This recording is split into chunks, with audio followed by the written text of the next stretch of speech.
Coming up on today's show, are the Sixers interested in James Harden and Jerami Grant in a Ben Simmons trade? Also, Tyrese Maxey, Philadelphia Sun, is balling out, drawing rave reviews from me and other people across the NBA. And also, with the holidays coming up, we have a deal thanks to our friends at Fanatics for a couple of merchandise items. We're going to tell you about that coming up. But first, the New York-Philadelphia rivalry is real in real life and here inside the walls at Chat Sports. New York Knicks now with almost 2,900 subs. 76ers now closing the gap as we just surpassed 2,400 subscribers. Let's catch up to New York. The Knicks are trash. The Sixers are much better on the floor and here at Chat Sports. So if you want more Sixers news and rumors videos, hit that red subscribe button down below and let's get into today's show.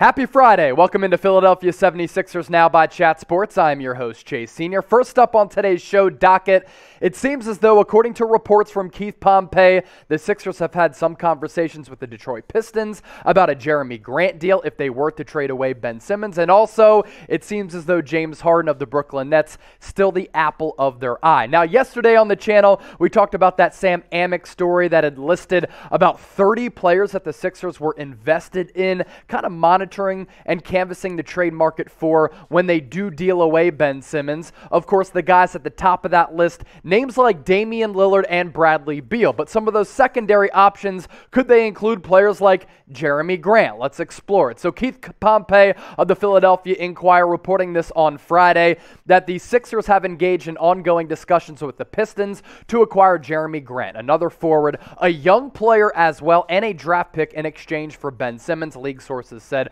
One source said Kelly Olynyk and second-year swingman Saddiq Bey, formerly of Villanova, were mentioned as players who could be included in a possible deal. However, a source said the Pistons are unlikely to include Saddiq Bey or Olynyk in that trade. A person close to the Sixers said the team would want a more high-profile player than Grant in exchange for Simmons. The source added that the team hasn't spoken to the Pistons lately. Speaking of James Harden, we'll get to him in just a bit. A lot of you watching right now are probably saying, Jerami Grant, that goes back to the Sam Hinkie days. He was selected in the 2014 NBA draft in round 2, pick 39, the same draft where the Sixers were able to get their franchise cornerstone in Joel Embiid. And at that time, coming out of Syracuse, Jerami Grant was looked at as an uber athlete and a high flyer. But the last couple of years, this guy has been in the lab and he has developed into one of the most improved players in the NBA. He finished second in that award race last year behind Julius Randle of the New York Knicks. And he's now about a borderline all-star because he can make an impact on both ends of the floor. His year-by-year improvement since 2018-19 really has been remarkable. He spent some time with the Sixers, OKC, the Denver Nuggets, then he really got the bag a couple of off seasons ago from the Detroit Pistons, and now he's looked at as a pretty valuable trade asset. You take a look at the jumps that he's made and the progression that he's made in his game over the last few seasons. 13.6 points per game in 2018-19, more than 5 boards, and you'll notice that the field goal percentage from that point until this year has gone down, but what's important to note, the volume has gone up dramatically. So the points per game production has gotten really, really good. Last year, broke out onto the scene as a borderline all-star type of player, averaged around 22 points per, little less than 5 boards, shot around 43% from the deck and 35% from distance early in his career, while with Philadelphia and Brett Brown, they put an emphasis on him developing his three-point shot from the corner. But that three-point shot has gotten better all around the three-point perimeter, and this year, with a better supporting cast than last year, his season splits pretty solid, 18 points per night, little more than 4 rebounds. His field goal percentage has gone down from about 43 to 41, and that three-point percentage has dipped just a bit, but still a really good athlete and an impact player offensively and defensively. For Hoops fans in the Philly area, you're probably very familiar with Saddiq Bey. Loved him coming out of Villanova with Jay Wright. I was impressed with what I saw from him in the NBA Summer League this past year going into year 2. And while I don't like the efficiency from the field and deep, he has flashed at times. There was a defensive sequence a couple years ago where he put the clamps on James Harden and was very impressive in that regard. This guy is an excellent defender, and if he can find a way to become a better three-point shooter, I think he brings you more value as a guy who can play an elite style of defense and stretch the floor. He's similar in a way to Matisse Thybulle, although I think Matisse Thybulle can do a little bit more on both ends, but Saddiq Bey maybe has a little bit better of a handle than Matisse Thybulle. Speaking of the aforementioned and polarizing player that is James Harden, let's go back to that Keith Pompey report because he did dive into the Sixers' interest in Harden, which dates all the way back to last year when they almost traded away Ben Simmons, and reportedly Tyrese Maxey. This is what Pompey had to say in the Philadelphia Inquirer about Harden.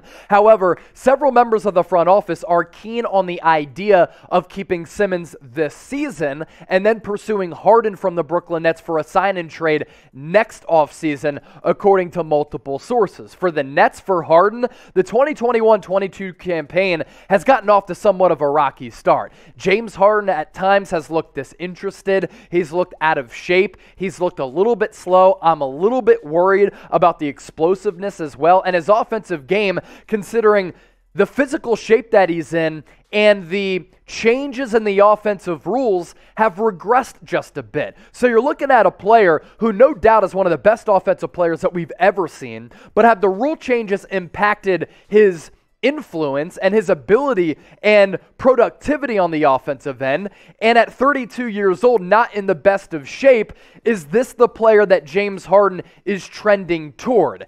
Very difficult decision because it hasn't been an ideal start for the Brooklyn Nets. They've been without, of course, Kyrie Irving because of his vaccination status. That's more of a top-heavy roster. They could really use Kyrie in that lineup. They've leaned on James Harden, but he hasn't risen up to the occasion. I've never been a huge James Harden guy because the one-on-one style and him having to predicate his offensive success on contact and using his body, which has now changed this year, does worry me.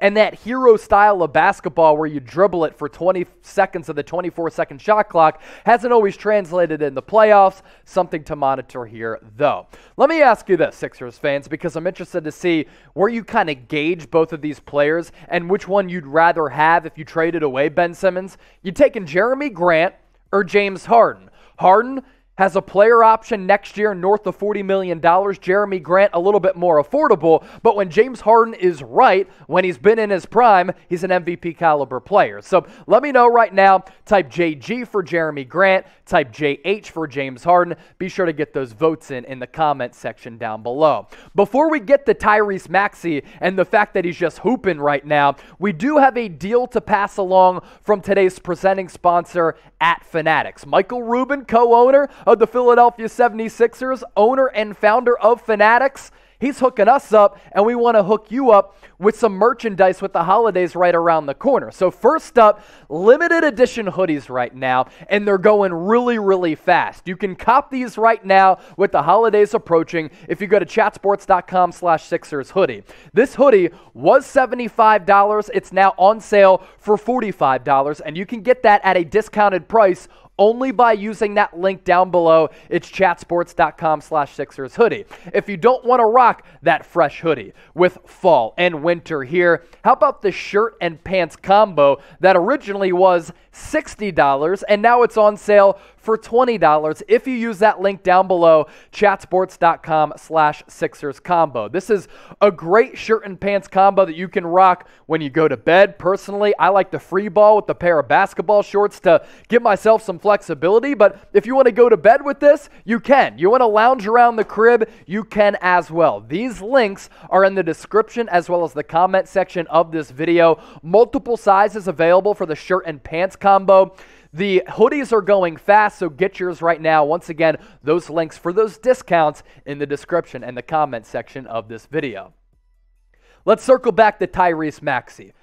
And I have receipts on this. Go back a couple months ago when he was playing in the NBA Summer League. I had said, I love Tyrese Maxey. He's a prime breakout candidate. Without Ben Simmons, I think he can average 15 to 20 points per game because the offensive opportunities are going to expand for him. And I really wouldn't put him in a deal for almost any player out there outside of maybe Bradley Beal, Jaylen Brown, or Damian Lillard. In the last 5 games, he has shown his special potential. And I think he could end up being a top 10 player from the 2020 NBA draft class. With more opportunities, he's been balling out. And in the last 5 games, he's been getting a lot of run, 37 minutes per game, and he's been playing excellent basketball on both ends of the floor, barely turning the rock over at all. His averages over those 5 games, 25 points per game. He's shooting more than 50% from the hardwood, more than 50% from distance, and the signs of growth that I've seen from Maxey have been awfully impressive. In that 5-game span, 3 turnovers, a couple of monster nights over the last week or two where he's popped off for more than 30 points. He was great in that effort last night in a victory against the Denver Nuggets, a team that's been playing very well in the West, and he's starting to get some recognition from some people nationally, according to ESPN's draft expert Mike Schmitz, who, like me, was high on Maxey going into the 2020 NBA draft, but did a little bit of a profile on Maxey and some of these other breakout candidates that we've seen burst onto the scene this year. Mike Schmitz saying this: pre-draft Maxey skeptics often pointed to his streaky shooting and sped-up style of play when arguing against his status as a projected top 10 pick during most of his freshman season at Kentucky. While we so often praised his competitive nature, which I personally love, spirit, and shot creation potential, many labeled him as an undersized 2-guard. Well, less than 80 games into his NBA career, Maxey has silenced nearly all of his critics, shining as a new starting point guard. Only 2 players in the NBA are averaging at least 17 points and 4 assists on 50+% shooting from 2 and 40+% from 3. Guess who those 2 players are, folks? Tyrese Maxey and Kevin Durant. That's pretty special territory to be in for a second-year player, especially considering that Kevin Durant is one of the most efficient and best bucket getters that we've ever seen in NBA history. Right now, I just don't see how you can trade Tyrese Maxey for a couple of reasons. The most obvious one, how he's playing, but also the exuberance and the energy that he plays with. I think those things are important for the Sixers culture, but also, finally, he's everything that Sixers fans wanted Markelle Fultz to be, and you got him in the 20s, a straight-up steal.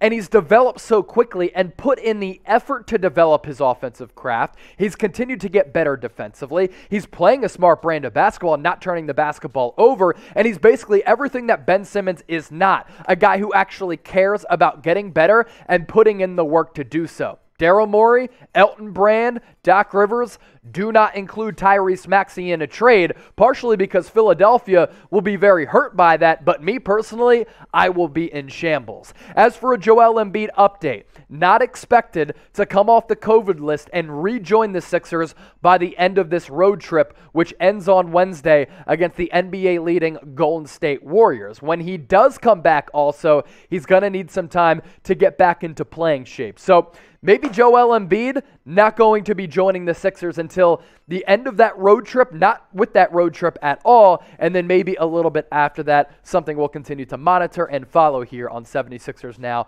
by Chat Sports. Excuse me. I've had trouble breathing this episode. What the hell is going on? Grade Maxey's 2021-2022 season so far up to this point. I love the kid. Love what he brings to the table. Love how he's been playing, and I love the progress that I've been seeing. I'm giving him an A. What are you doing on a scale of A, B, C, D, or F? Go back to school. Let us know. Subscribe to the channel, and thanks for watching Philadelphia 76ers Now. Enjoy your weekends.